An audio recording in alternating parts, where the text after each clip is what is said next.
Света. Мен осы бақытты отбасынан осы үй алып жатырмын. Өте қуаныштымын. Сіздерге, банкке, сол бақытты отбасы бағдарламасына үлкен рахмет айтамын. Мен де. Негізі бақытты отбасын бағдарлама ашылған кезде біз құжатқа өтініш бердік қой, өтініш. Сол кезде ойладық, өтпей қаламыз ба екен деп. Себебі адам көп шығар, өтпей қаламыз деп. Біз себебі оның алдында өткенбіз тағы бағдарламасына. Бір неден өттік, одан бірақ ол кезде бізге ешкім телефон соққан жоқ та, ол манағы сон арқылы өткенбіз. Сомнение болды, ала алмайтын шығармын, адам көп деп. Сонымен бізге өттік деп айтқан кезде қатты қуандық. Көп халықтан естиміз, сіздердің банкке деген отзывтар өте жақсы. Жақсы отзыв айтады.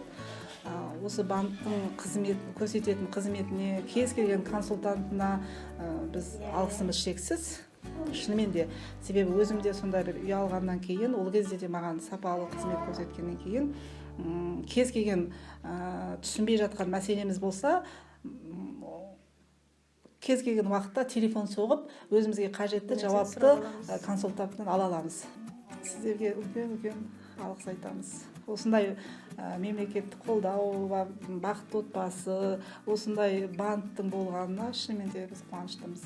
Осындай мүмкіндік жасап жатқанына, жас аналарға, көптеген мүмкіндігі шектеулі отбасы, әлеуметтік жағдайы төмен отбасы, көбі осы банктен үй алады ғой.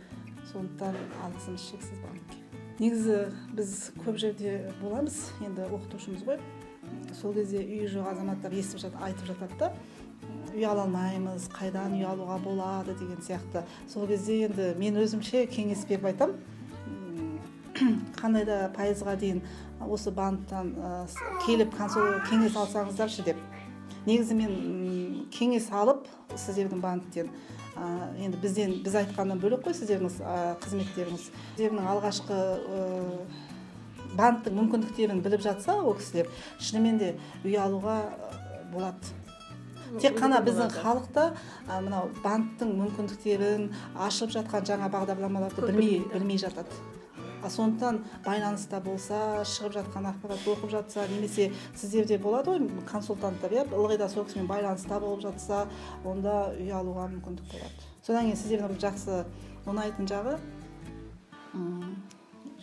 сіңліме өткенде түсіндірдіңіз ғой, мысалға қандай да пайызы сізге депозит болып түседі деп. Оның өзі де бәленбай жылға бұның есеп шотында қандай да өзінің жеке ақшасы жатады.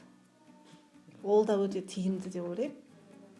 Сол жағы өте жақсы. Сондықтан кез келген адам үйім жоқ деп мағынағы басқа банктерге, пайызы жоғары банктердің қызметін тыңдап алады да, айтып жатады, ол лучше келіп сіздердің банктен кеңес алып, үй алудың жолдарын, қандай мүмкіндіктер болып жатқанын білсе, онда кез келген адамға жол ашық деп ойлаймын. Қазіргі кезде үй алудың осы сіздердің банктен кішкене қызметі қалай айтсақ бар, жеңілдетеді. Тез алуға мүмкіндік бар.